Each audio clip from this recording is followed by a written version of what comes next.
kembali lagi dengan Edukasi 4.0 di saya Aryangga Pradana Febrianto yang kali ini akan menjelaskan mengenai badan usaha dan badan hukum.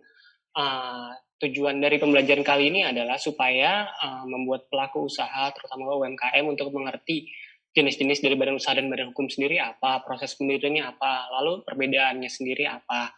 Oke, untuk perkenalan, saya Aryangga Pradana Febrianto. Saya bekerja sebagai lawyer yang sudah kurang lebih beracara 5-6 tahun. Sebelumnya saya bekerja sebagai associate di Michel-Araco Law Office, dan sekarang saya bekerja sebagai senior associate di Wilberforce Sargo in association with TJC Law Corporation.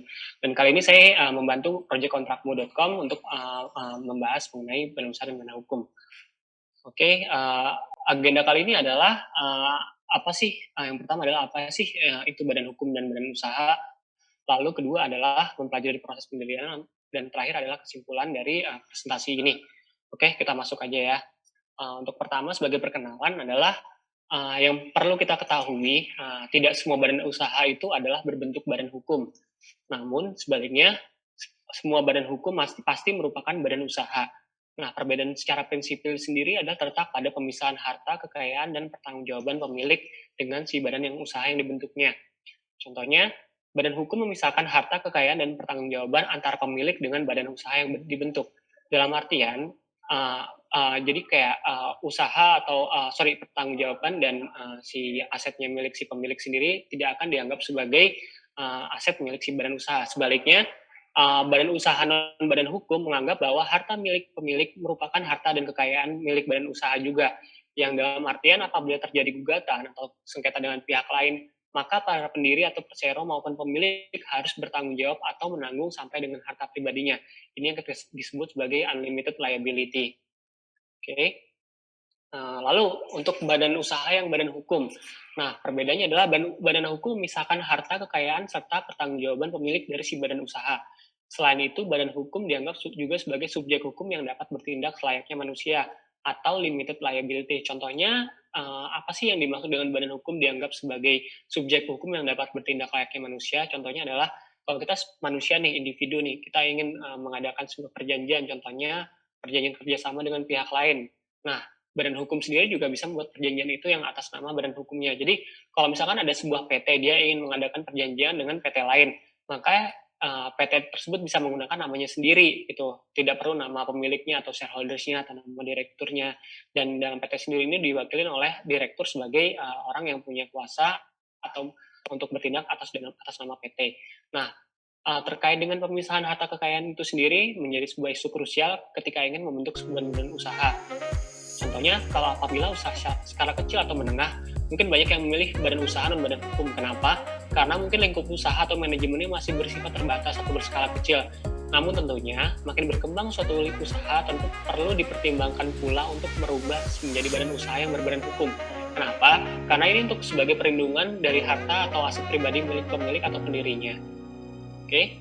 Nah, contohnya apa sih tadi yang badan usaha non badan hukum, terus yang badan usaha yang merupakan badan hukum. Nah, kita ambil di sini adalah badan usaha dan badan hukum. Contohnya pertama, mungkin kita sering dengar adalah firma, persekutuan perdata, persekutuan dagang, CV atau community partnership, usaha dagang dan usaha individu. Lalu sebaliknya, apa sih yang dimaksud dengan badan usaha yang merupakan badan hukum? Nah, contohnya ini adalah perseroan terbatas atau PT, yayasan, koperasi, BUMN atau badan usaha milik negara, BUMD atau badan usaha milik daerah. Oke, kita lanjut ke proses pendirian. Nah, sebenarnya proses pendirian antara badan usaha dan badan hukum dengan badan usaha yang merupakan badan hukum tidak jauh berbeda. Kenapa nih? Karena dua-duanya ini sebenarnya memerlukan proses notaris untuk membuat akta pendirian sekaligus anggaran dasar. Yang isinya itu adalah aturan-aturan yang disepakati antara pemilik badan usaha sesuai dengan peraturan undang-ungan yang berlaku. Nah, kalau misalkan belum ada yang familiar dengan anggaran dasar, contohnya kayak gini, simpelnya. Kita ingin membentuk suatu badan usaha yang bentuknya adalah firma. Kita membuat firma tersebut bersama dengan teman-teman kita yang lain. Tentunya kan pasti kita akan mengatur dong mengenai bagi hasilnya berapa, contohnya 60% atau 70% atau 50% atau yang lainnya.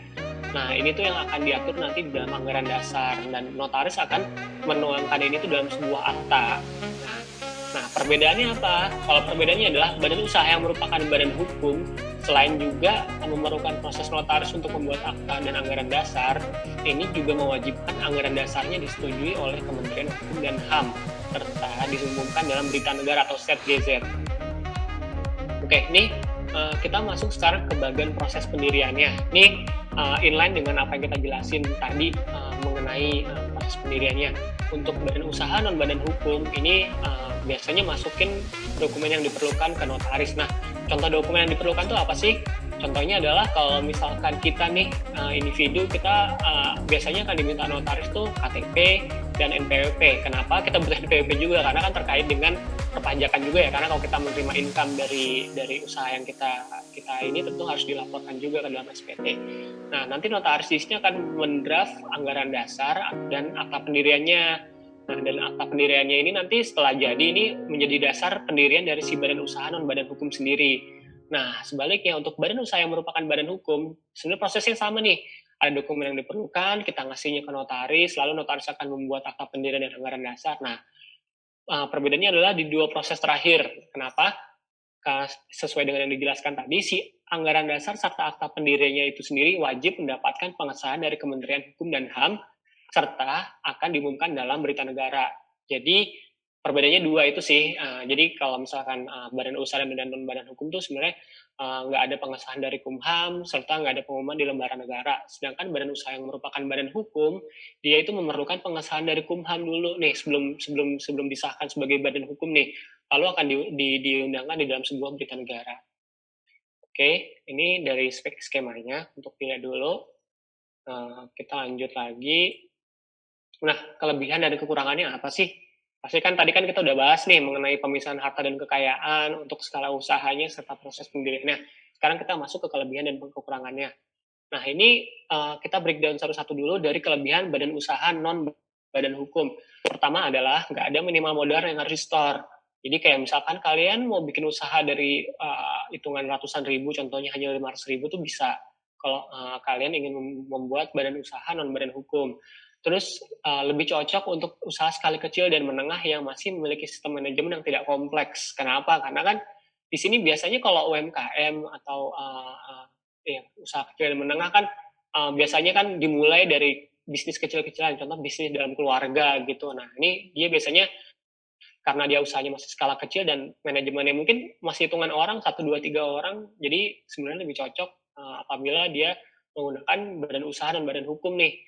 Nah, terus ada beberapa badan usaha yang tidak memperbolehkan usaha tersebut berbentuk badan hukum. Contoh nih, pendirian sebuah kantor hukum atau law firm itu nggak boleh berbentuk PT loh. Jadi kalau misalkan di sini ada pelaku UMKM, dia ingin membuat sebuah law firm. Nah, ini di dalam Undang-Undang Advokat sendiri tidak diperbolehkan bahwa kantor hukum ini berbentuk sebuah PT. Diperbolehkannya apa? Bisa persekutuan perdata, bisa firma, ya, atau bentuk-bentuk lain yang dia bukan merupakan badan hukum. Nah, ini salah satu kelebihannya juga nih dari badan usaha non badan hukum.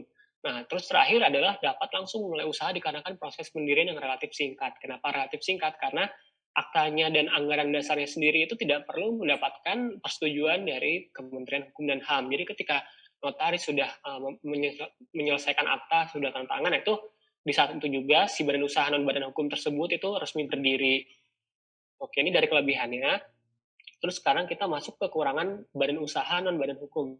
Pertama tuh adalah tanggung jawab pendiri atau pemiliknya tidak terbatas yang menyebabkan adanya potensi pendiri dan pemilik terekspos secara tanggung jawab. Ini yang kita udah jelasin di awal lagi nih. Kalau tadi misalkan ada gugatan atau sengketa antara pihak lain dengan CV atau firma yang kita dirikan. Nah, ini di sini tentu tanggung jawabnya nih apabila terkait dengan harta kekayaan nggak cuma hanya menyasar kepada tanggung jawab milik si badan usahanya aja nih, nggak hanya menyasar mengenai hartanya milik si firma atau CV, tapi juga bisa dikejar hartanya milik si pendiri atau pemiliknya. Terus sulit untuk mengakomodasi usaha dalam skala besar. Terus banyak bidang usaha yang tidak memperbolehkan atau mewajibkan usahanya berbentuk badan hukum non badan usaha. Terus akses perbankan cenderung terbatas kepada kredit skala kecil dan menengah. Nah, ini juga perlu sih mungkin dipertimbangkan kenapa kok akses perbankan itu penting, karena pasti kan kita untuk memulai sebuah usaha tuh kita perlu modal ya.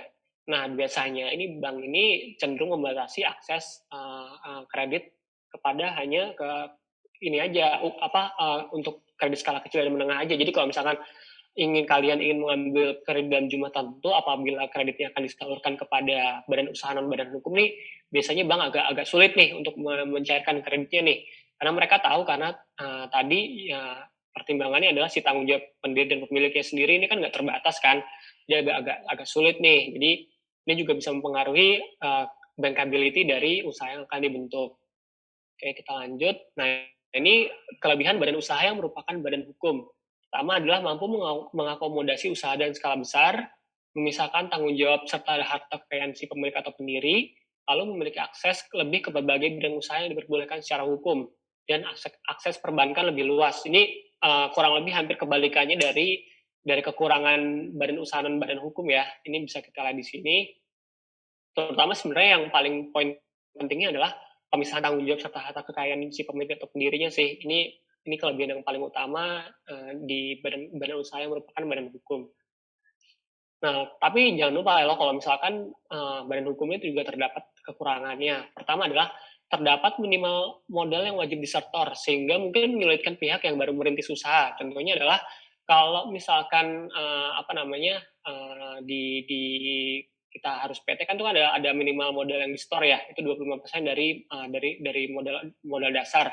Sedangkan kalau kita lihat juga bahwa di dalam badan usaha non badan hukum kan nggak ada cap-nya nih. Jadi kayak kalian mau rintis usaha dari hitungan ratusan ribu, puluhan ribu sampai jutaan juga bisa. Nah, terus pemisahan harta dan tanggung jawab terkadang membuat proses pendirian lebih kompleks. Contohnya adalah suami istri yang tanpa perjanjian kawin tidak dapat menjadi pemegang saham di PT yang sama. Kenapa? Karena tentunya dong suami istri yang tanpa perjanjian pernikahan kan dia kan tidak ada pemisahan harta ya di antara keduanya ya.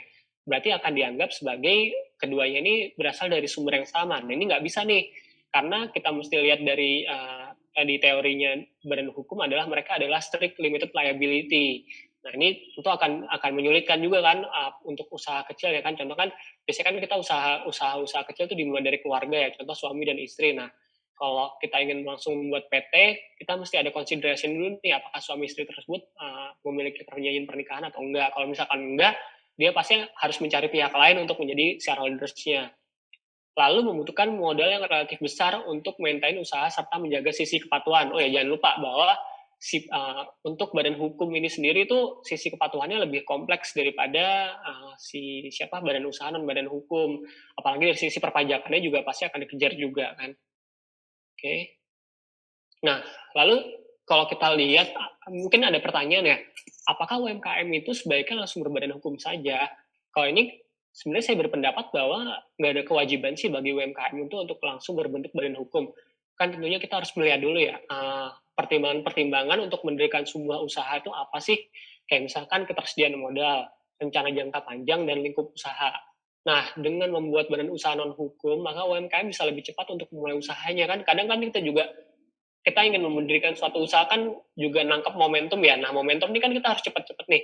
Kalau kita langsung berbadan hukum, tapi kita terbatas dengan ketersediaan modal kan tentu akan menjadi membuat kita kehilangan momentum untuk membuka usaha tersebut. Dan poin paling penting adalah nggak semua bidang usaha itu mewajibkan badan hukum. Contoh, toko material atau warung nggak perlu kok berbadan hukum, itu bisa untuk badan usaha saja, bahkan usaha individu juga bisa.